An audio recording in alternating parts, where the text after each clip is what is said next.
What's beauty for you?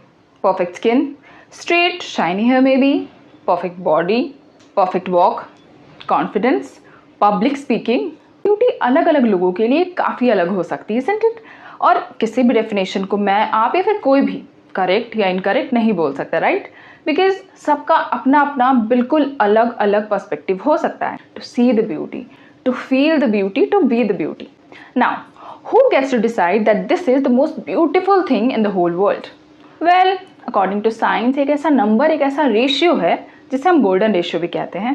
ऐसा मानते हैं कि वर्ल्ड में जो भी चीज़ें इस रेशियो में फिट बैठती है वो बाकियों के कंपैरिजन में ज़्यादा खूबसूरत होती हैं. जैसे flowers, Galaxy, human ears, even human faces. बड़े बड़े प्रोफेशनल्स, आर्टिस्ट, फोटोग्राफर्स, आर्किटेक्ट्स अपने काम को बेस्ट बनाने के लिए इसी गोल्डन रेशियो की हेल्प लेते हैं. बट ये ब्यूटी कॉन्टेस्ट का क्या मामला है जिसके बेसिस पर Miss Universe, Miss World, Miss Earth और मिस इंटरनेशनल जैसे ग्लोबल ब्यूटी कॉम्पिटिशन्स कराए जाते हैं. और इसकी वजह से ही अलग अलग कंट्रीज़ में, अलग अलग स्टेट्स में, इवन लोकल लेवल्स पर भी इसी तरह के ब्यूटी कॉन्टेस्ट कराए जाते हैं. और इन कॉम्पिटिशन्स में पार्ट लेने के लिए कुछ क्राइटेरियाज होते हैं जिन्हें मैच करना कंपलसरी होता है to be the part of this so called beauty contest. For example, Miss India beauty pageant में पार्ट लेने के लिए the candidate must be single, unmarried. The age should be between 18 to 25 only. Their height must be above 5 feet 3 inches and their maximum weight must not be above 51 kg, which I think is somehow discriminatory for other women. Like what? जिनकी height 5 feet या उससे भी कम है, क्या वो beauty competition में part लेने और जीतने का सोच भी नहीं सकती? इन कॉन्टेस्ट के लिए एलिजिबल बस इसलिए नहीं होती क्योंकि ये लंबी नहीं है. Now, how does that define beauty? In beauty criterias का क्या मतलब है जिनमें फिट होना लोगों की मोरालिटी या हार्ड वर्क पर डिपेंड ही नहीं करती? या फिर वो महिलाएं जो मैरिड हैं या फिर ओवरवेट हैं, क्या वो खूबसूरत नहीं होती? क्या वो किसी को इंस्पायर नहीं कर सकती या फिर सोसाइटी में वोकल होकर बोल नहीं सकती? वेल, यही सब कुछ अनइक्वल डिस्क्रिमिनेटरी रीजंस हैं जिसकी वजह से अब बहुत सारे लोग इन ब्यूटी कॉम्पिटिशन्स को कम्प्लीटली बैन करने की मांग कर रहे हैं.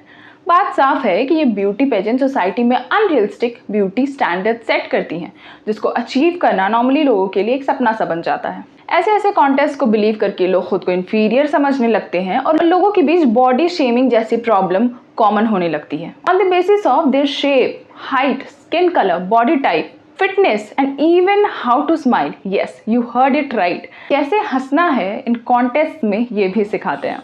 अगर हम इन ब्यूटी क्वीन जो इन कॉन्टेस्ट का पार्ट होती हैं उनकी रियलिटी की बात करें तो ये ब्यूटी स्टैंडर्ड सेट करने वाली महिलाएं खुद ही अनेकों फिजिकल और मेंटल इलनेस के शिकार हैं, जैसे body dissatisfaction, eating disorders, depression, mental health issues और भी बहुत कुछ.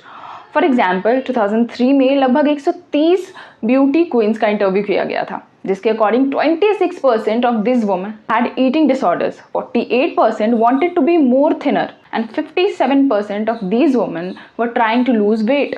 They were not satisfied with the way they looked. Well, अब आप ये भी बोल सकते हो कि बॉलीवुड या फिर किसी भी फिल्म इंडस्ट्री में भी तो ये चीज़ें कॉमन ही है ना.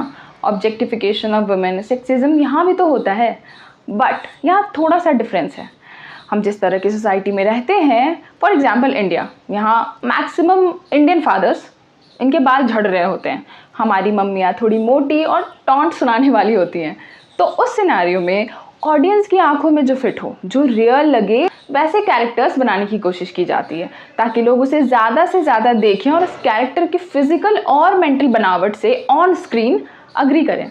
तो हाँ, अपीयरेंस यहाँ भी मैटर करती है, बट एक्चुअल सोसाइटी को देख समझ कर कि किस तरह की बनावट वाले एक्टर को लोग किस रोल में देखना पसंद करेंगे, तभी ये फिल्म चलेगी और इनका फ़ायदा होगा. ये कंप्लीट बिजनेस है इनका. जबकि ये ब्यूटी कॉन्टेस्ट कम्प्लीटली इनके अपने रूल्स एंड रेगुलेशंस पर चलते हैं. मैक्सिमम लोग उसे अग्री करें ना करें, लेकिन मिस वर्ल्ड, मिस इंडिया तो यही डिसाइड करेंगे इन्हीं की सेट की हुई ब्यूटी स्टैंडर्ड्स पर. हालांकि रिपोर्ट्स आ रही हैं कि अब कॉन्टेस्ट को इवॉल्व किया जा रहा है. पहले की हाइट लिमिट 5.6 इंचेस थी, अब 5.3 है.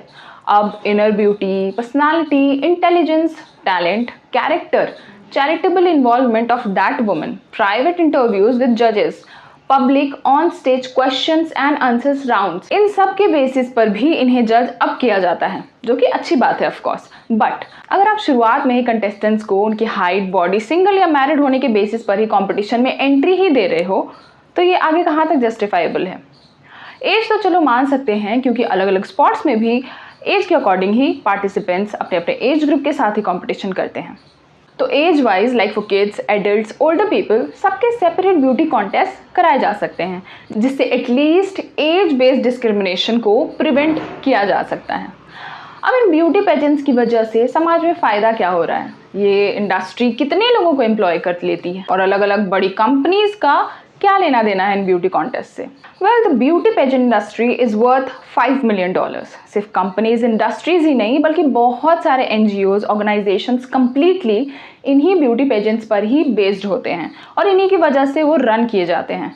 तो ये वाला आइडिया कि ब्यूटी पेजेंट्स को कंप्लीटली बैन करो, I don't think so is the right thing to do.